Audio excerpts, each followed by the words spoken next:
நட்சத்திர கனவுகள் அத்தியாயம் 81. ஊர்பொங்கல் நடைபெற இருப்பதால் அனைவரின் வீட்டிலும் விருந்தினர் வந்து கொண்டிருக்க 3 நாள் கொண்டாட்டம், அதனைத் தொடர்ந்து 1 வாரம் இரவு கச்சேரி ஏற்பாடு செய்திருந்தனர். அன்று மாலை துவக்க பூஜை ஆரம்பித்து அம்மன் முளைப்பாரி எடுத்து கோவிலில் கொண்டு வந்து வைக்கும் நிகழ்ச்சி இருக்க, காலை நேரம் போல் அதித்தியின் பெற்றோர் வந்திருந்தனர். வந்தவர்கள் காரிலிருந்து இறங்கவும் தமிழ்ச்செல்வியின் விழிகளோ ஆவலோடு காண, காரிலிருந்து இறங்கியது பசுபதியும் ராதிகாவும் மட்டுமே. ஆதிரன் வராதது மனதினை வருந்த வைக்க இருவரையும் இன்முகமாக உள்ளே அழைத்து வந்தனர். அதித்திக்கு தந்தையின் மீது உள்ளுக்குள் கோபம் இருந்தாலும் உயிரான தந்தை என்பதால் வெளிக்காட்ட முடியவில்லை. இந்த நேரம் மட்டும் சென்னையில் இருந்தால் நிச்சயம் வெளிக்காட்டி இருப்பாள். நல்ல வேளையாக தேவா இங்கே அழைத்து வந்து விட்டான். மாமா, ஆதி வரலையா? தேவா கேட்க, ஆமா, எங்க மருமகனை காணோம்? சங்கரமூர்த்தியும் அதனைத் தொடர்ந்து கேட்டார். வரேன்னு தான்ப்பா சொல்லிக்கிட்டு இருந்தான். திடீர்னு என்ன நினைச்சானோ வரலன்னு சொல்லிட்டான். எங்க எல்லாரோடையும் ஒட்டுறான்னு சொல்லு. அவனுக்குன்னு ஒரு வட்டத்தை அமைச்சுக்கிட்டு அதுக்குள்ளே இருந்துக்கிறான். நேரம் பார்க்கும் போதே நல்லாவே தெரியுது, சட்டுன்னு யார்கிட்டையும் ஒட்ட மாட்டான்னு கூற தமிழ்ச்செல்வியின் மனமோ யோசித்து நின்றது ஒரு நொடி. அப்போ ஏன் என்கிட்ட மட்டும் நல்லா பழகுறாரு?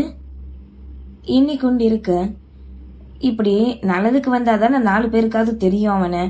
சீக்கிரம் ஒரு கல்யாணத்தை முடிச்சு வைங்க, அப்பதானே சொந்த பந்தம் போக வரன்னு இருக்கும் போது அவனுக்கும் ஒரு பழக்கம் வரும்.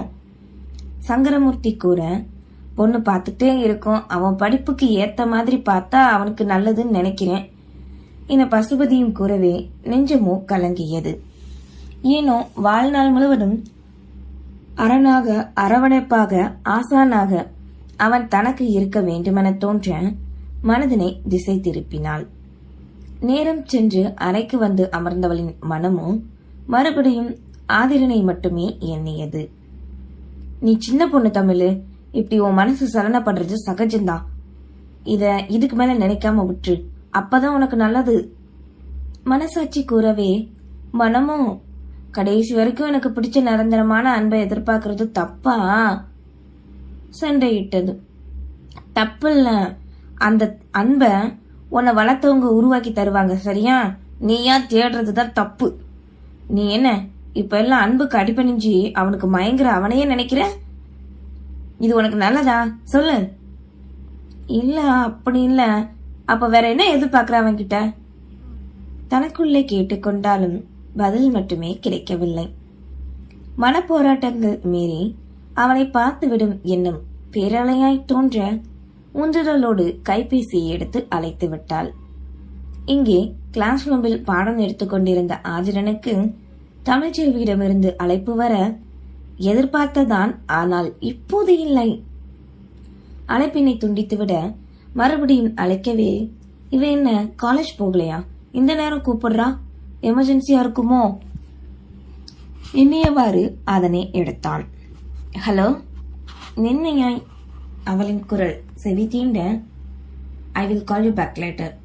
எங்கவே, சாரி, ஒன்ஸ் அகேன் ப்ளீஸ் வேகமாய் கூற அவனும் அழைப்பினை துண்டிக்காது, டெல்மி என்றான். நீங்க எதுக்காக இங்க வரல? நான் ரொம்ப எதிர்பார்த்தேன், வரமாட்டீங்களா? ஏக்கமாய் மெல்லிய மனமோ கலங்க கேட்டால், ஓகே என்றவனோ முழுவதுமாக பதில் கூறாது சட்டென வைத்துவிட தவிர்ப்பதை போன்றே உணர்ந்தாள். அவன் இந்த நேரம் கல்லூரியில் இருக்கிறான் என தெரிந்தும் எதிர்பார்த்து ஏமாற்றம் அடைந்தது மனம். நேரம் செல்ல மதிய உணவு நேரம் அவனே அழைக்க, விருந்தினர் அனைவரும் இருப்பதால் சைலண்ட் மோடில் போட்டவளோ அவனின் அழைப்பினை கவனிக்க தவறினாள். சிறிது நேரம் ஓய்வெடுத்து பின் அதனை கவனிக்க என்ன பயன்? அப்போதும் அவன் வகுப்பில் தானே இருந்தான். மாலை நேரம் ரேடியோவில் முளைப்பாரி போட்ட இடத்திற்கு முளைப்பாரியை எடுக்க போகும் பெண்கள் சீக்கிரம் வர வேண்டுமென அறிவிப்பினை இரு ஊருக்கும் கேட்கும் வண்ணம் ஒளிர விட்டு கொண்டிருந்தனர். மதி, தமிழு, கிளம்பிட்டீங்களா? வர சொல்றாங்க பாருங்க. அதித்தி காலில் இருந்து அழைக்க, அவனுங்க அப்படித்தான் கூவி கூவி கூப்பிடுவானுங்க.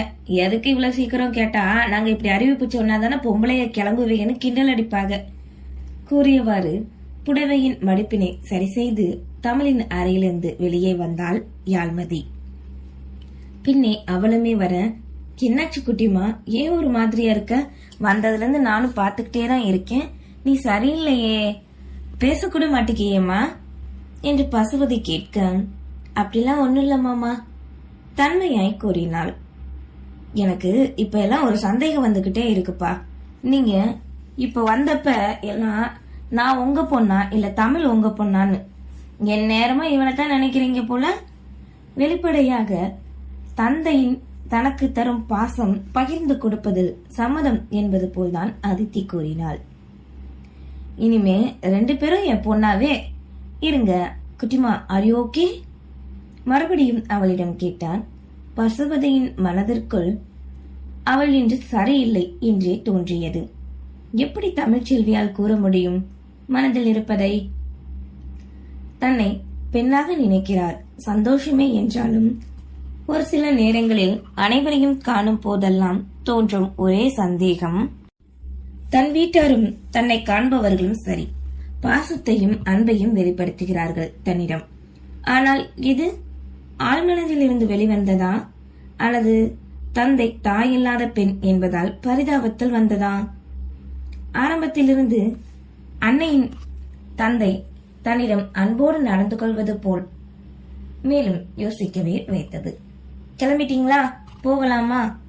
இளந்திரையன் கேட்டவாறு உள்ளே நுழைய, தேவாவும் அப்பாவும் எங்கடா?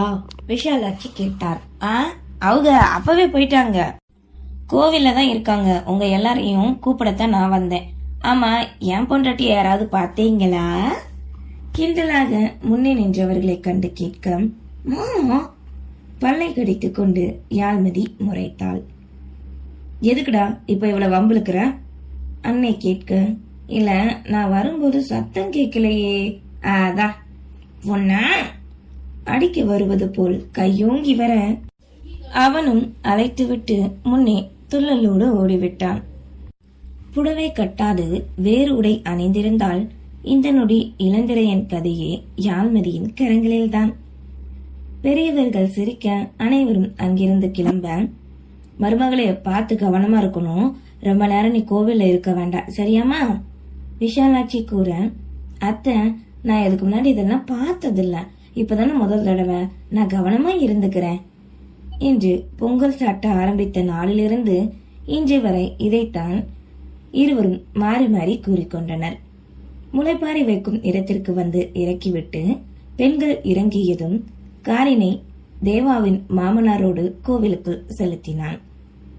கொட்டுமேளம் முழங்க முதலில் இருளுக்குள் இருந்து அம்மன் முளைப்பாரி தானிய பயிர்கள் பயிரிட்டு பச்சை பசேல் என்று வளர்ந்திருக்க அலங்கரித்து வெளியே எடுத்து வந்தனர். அதனைத் தொடர்ந்து வந்த மற்ற முளைப்பாரியும் அழகாக வளர்ந்து உச்சியில் மீனாட்சியான கிளி பொம்மையை வைத்து அலங்கரித்து அனைவரும் ஒரே போல் வைத்திருக்கவே தூக்க ஆரம்பித்தனர். அம்மன் வடிவ முளைப்பாரி இளைஞன் ஒருவன் தன் பலம் கொண்டு தூக்க, அதனைத் தொடர்ந்து மற்ற பெண்கள் பின்னே இருந்த முளைப்பாரியை ஒவ்வொன்றாக தூக்கி கொண்டு அங்கிருந்த கோவிலுக்குள் நடக்க ஆரம்பித்தனர். இருள் சூழப்போகும் நேரம் என்பதால் கொட்டு மேளத்தின் சத்தத்திற்கு இருப்பிடம் வந்த பறவைகள் கூட கீச்சின.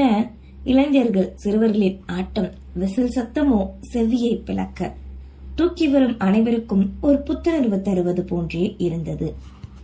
இங்கே இப்படி நடப்பது போல் அங்கே பக்கத்து ஊரிலும் நடக்க விஷாலாட்சி ரங்களில் பேரன் இருக்கவே ருத்ரா இளையராணி முளைப்பாரியை தூக்கி நடந்து வந்தனர். படையோடு வருபவர்கள் ஆங்காங்கு முச்சந்தையில் போடப்படும் பந்தலில் 10 நிமிடம் வைத்து கும்மி அடித்து மறுபடியும் தூக்கிச் செல்வர். இப்படியே கோவில் வரை இருக்கும் 4 பந்தல்களில் கும்மியடித்து இரவு 8 மணி போன்றே கோவிலுக்கு அனைவரும் ஒன்றாக இரு ஊராரும் வந்து சேர்ந்தனர். ஒரே ஊர் என்றாலுமே சொல்ல முடியாத அளவுக்கு கூட்டம். இதில் எல்லையில் இருக்கும் காளியம்மாள் என்றால் சொல்லவா வேண்டும்? இரு ஊரார்கள் என்பதால் நெருக்கும் அளவுக்கு கூட்டம்தான். கோவிலுக்கு வெளியே சாமியின் முன் போடப்பட்டிருந்த பெரிய பந்தலில் அனைவரும் இறங்கி வைக்க ஒரே போல் குளவை சத்தம். வித்தியாசமான ஓசையை முதல் முறையாக கேட்டாள் அதித்தி. தள்ளியே ஓரமாக அதித்தி, விஷாலாட்சி, ராதிகா நின்றுவிட அதனை போல் ஆண்கள் அனைவரும் ஒரு ஓரம் நின்றுவிட்டனர். வள்ளியம்மாள் கரங்களில் தூக்கி வைத்திருக்கும் பேரனை கண்ட சங்கரமூர்த்தியின் குடும்பத்தாருக்கு அப்படி ஒரு ஏக்கமும் ஆசையும். கொஞ்சி தவள கரங்களோ துடிதுடித்துக் கொண்டிருந்தது. என்ன பண்ண, விலைகளில் மட்டுமே நிரப்பிக் கொண்டனர். சிறிய வட்டம், பெரிய வட்டம் என 2 வட்டமாக கும்மியடிக்க நடுவில் நின்று ஒருவர் கும்மி பாட்டு பாடிக்கொண்டிருந்தார். வள்ளியம்மாளோ, அம்மாவை பாரு, அங்க பாரு, அத்தையை பாருடா செல்லும் என்று சுற்றி சுற்றி வரும் ருத்ரா, இளையராணி இருவரையும் காட்டி கூற, எதிரே நின்றிருந்த விஷாலாட்சிக்கோ கரங்களில் தொட்டு தன் பேரனை தூக்க முடியவில்லையே என்ற கவலை அதிகம் அதிகரிக்க ஆரம்பித்தது.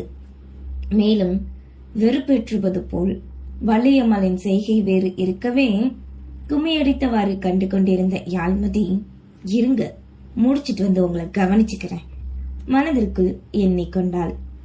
மைக்கில் நீலகண்டன் சார்பாக கும்மியடிக்கும் அனைவருக்கும் டீ, ஸ்நாக்ஸ் வழங்கப்பட சிறிது ஓய்வெடுத்து அதனை அறிந்து பின் கும்மியடிக்க நினைத்தனர். தன்னையே கண்டு கொண்டிருந்த மகனை நோக்கி இளையராணியின் கால்கள் நகரப்போக அதற்கு பக்கத்தில் ஒரு பெண்மணி பேச்சு கொடுத்தார். வள்ளியம்மாளின் பேரனை பார்த்து கொஞ்சாதவர் யாருமே இல்லை. அப்படி ஒரு அசர வைக்கும் அழகோடு கண்களில் மைப்பொட்டு வைத்து வசீகரித்தான் அந்த குட்டி கண்ணன் நவநீதன். யாழ்மதி விலகி வர, அதே நேரம் ருத்ராவும் விலகி வர இருவரும் எதிரெதிரே சந்தித்துக் கொண்டனர். தமிழ்ச்செல்வியும் விலகி தன் குடும்பத்தாரினை தேடி கண்டவளின் விழிகளோ அப்படியே நின்றது. நம்ப முடியவில்லை. இவன்தானா? இவன் இப்படி இங்கு எப்போது வந்தான்? முகத்திலோ கும்மியடித்த களைப்பினையும் மீறி புத்துணர்ச்சி. எதிரே இருந்த ஆதிரனை கண்டு. நன்றி.